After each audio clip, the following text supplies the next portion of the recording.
야당이 점점 수렁으로 지금 빠지고 있습니다. 리더십 실종 상태가 되고 있고요. 또 당내 갈등까지 아주 깊어지고 있습니다.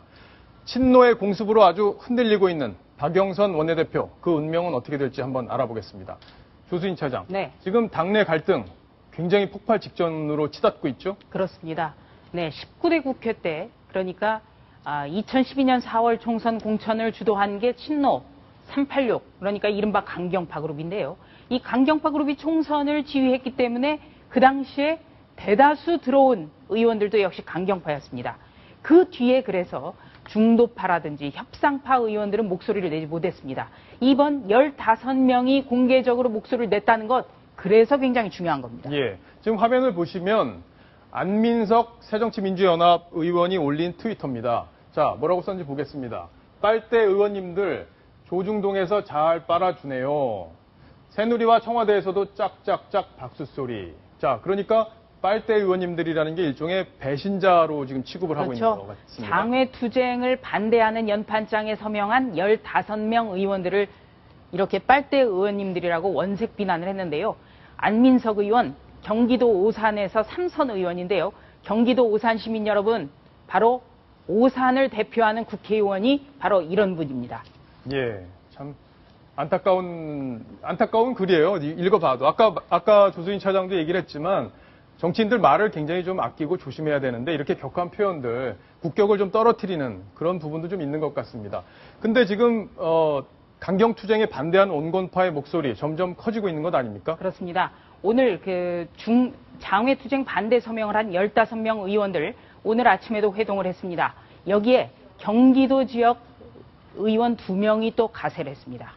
예. 네, 바로 이런 의원님들이 있기 때문에 중도파 의원들이 마음은 그렇지만 공개적으로 서명을 못하고 있습니다. 그러니까 어떻게 보면 15명의 의원들 정말 용기가 대단한 겁니다. 황종 의원 같은 경우에도요, 이 안민석 의원의 글 등에 대해서 전혀 개의치 않는다, 이렇게 얘기를 했습니다.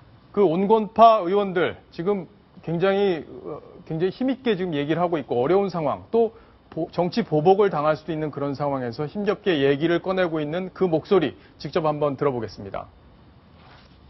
야당이 국회를 포기하는 것은 마치 그 이순신 장군의 명랑해전 때 화포를 버리고 활과 칼로만 싸우자고 하는 것과 같은 것이라고 생각합니다.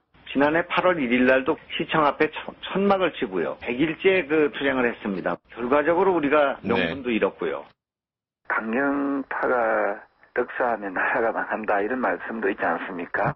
실질적으로 당내에 좀 그런 강경한 목소리를 내시는 분들이 조금 계십니다. 그리고 또 특정 패권화된 계파의 세력들도 분명히 존재하는 것 같습니다. 그 계파가 친노인가요? 그것을 아마 국민들이 잘 평가를 하실 거라고 보고 있고요.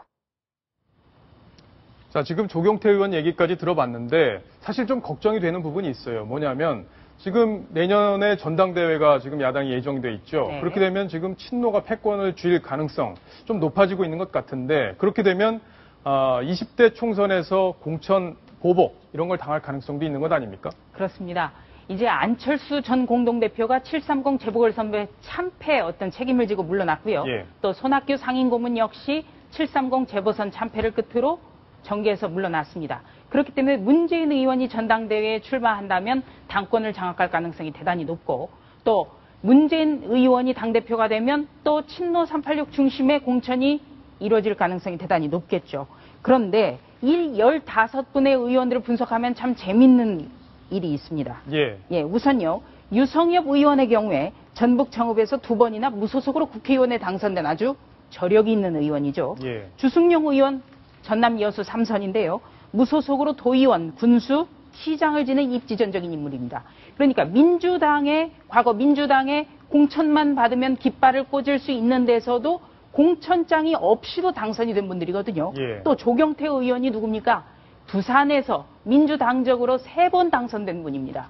이런 분들이 15분 안에 포함이 돼 있습니다. 자, 그럼 결과적으로 지역구가 좀 탄탄한 분들, 공천 걱정이 없는 분들 중심으로 해서 지금 문재인 의원 중심의 강경파에 좀 반기를 들고 있다 이런 설명이신 그렇습니다. 거죠? 15명, 그러니까 전체 의원 130명의 15명, 참 숫자는 아직 미비합니다.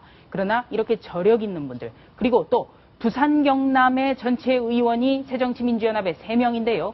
이 3명 중에 문재인 의원을 제외하고 조경태, 민홍철 의원이 여기에 속해 있습니다. 민홍철 의원은 문재인 의원하고 좀 인연이 있는 분 아닌가요? 그렇습니다. 바로 이제 그러니까 저는 이 친노라고 한다면 굉장히 강경하고 투쟁만 한다 이렇게 비춰지고 있는 것에 대해서 지하에 있는 노무현 전 대통령도 굉장히 아쉬울 거라고 생각합니다. 노무현 정신이 뭡니까? 바로 지역주의 타파입니다. 예. 또 끊임없이 도전하는 도전 정신입니다.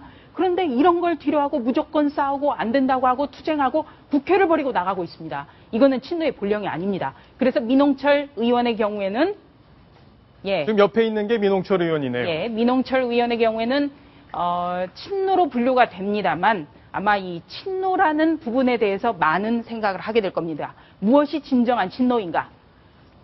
지금 새정치민주연합 의원 많은 분들이 진정한 친노에 대해서 많은 생각을 하고 있습니다.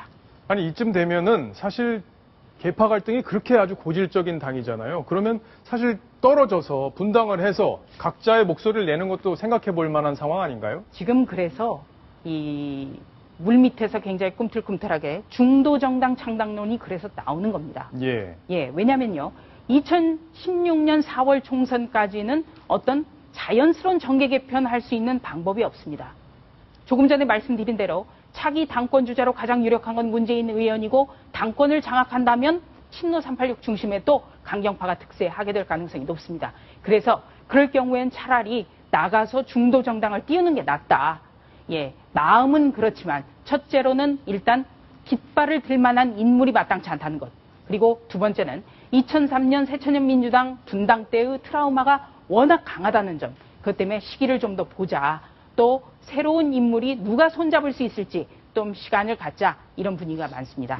제가 궁금한 거는 이 15명이 지금 같이 130명이 전원이 같이 일치 단결해서 싸워도 지금 세월호 특별법 어떻게 보면 유가족이 원하는 유가족을 가장 대표하는 게 어떻게 보면 야당이라고 할 수 있는데 민주당, 새정치민주연.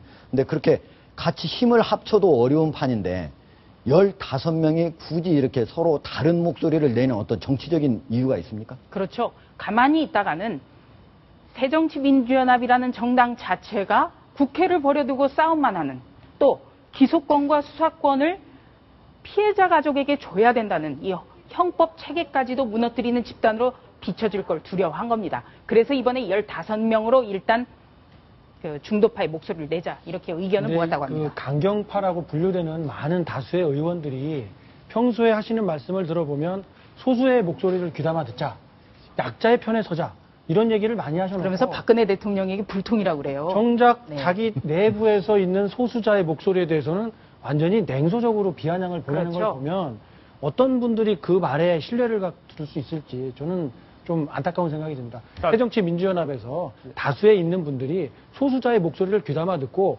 무엇 때문에 저 사람들이 그런 이야기를 하는지 귀담아 들을 얘기는 없는지 한번 그런 경청의 자세를 보여주면 앞으로 소수자의 목소리에 귀를 기울여 달라고 하면 저희도 귀를 좀 더 기울여 보도록 하겠습니다. 그러니까 정치권에 정치꾼만 있고 진심이 없기 때문에 지금 세 분이 말씀하신 그런 현상들이 벌어지고 있는 것 아닌가 싶은데 지금 야당에서 가장 속이 탈만한 사람 저는 개인적으로 박영선 원내대표일 거라고 생각합니다. 사실 당을 접수해서 좋은 기회, 정치적으로 성장할 수 있는 좋은 기회를 맞았는데 지금 막 친노가 강경파가 흔들어서 지금 거의 쓰러지기 일보 직전인 것 같습니다. 박영선 원내대표 아주 지금 안타까운 상황인데요. 그 이야기, 심경 한번 들어보겠습니다. 그 의원님들이 130명이 뭐 다 나오시면 좋겠지만 그 130명이 다 나오실 수는 없잖아요. 새누리당도 연찬회 때 50명밖에 안 오셨는데 158명 중에 50명밖에 연찬회에 안 오셨는데 왜 그거에 대해서는 질문을 안 하셔요? 네. 새누리당에서 질문해요. 그러니까 그렇게 생각하시면 네? 그렇지 않아요? 네. 지금 야당은 장애투쟁에 적극적으로 의원들이 가담하지 않고 있는 상황을 질문을 했더니 아니 왜 새누리당도 그런데 우리만 물어보냐 이렇게 좀 올맨 소리를 하고 있는데 자 지금 저런 박영선 원내대표를 새누리당이 오늘 또 공격을 했습니다. 어떤 얘기인지 한번 들어보시겠습니다. 정국을 만든 것은 새정치연합과 박영선 원내대표입니다. 배구 선수가 배구공을 쳐내듯이 일방적으로 일말의 양심도 없이 모든 책임을 새누리당에 떠넘기는 것은 제1야당의 대표로서의 자질을 의심케 하는 것입니다. 지금 배구 선수 얘기가 나왔습니다. 왜 배구 선수 얘기를 한 건지요? 오늘 그 의원들의 여러 가지 이야기가 나오는데요. 이 발언을 조금 더 정제했으면 좋겠다라는 생각을 오늘 또 하게 되는데 예.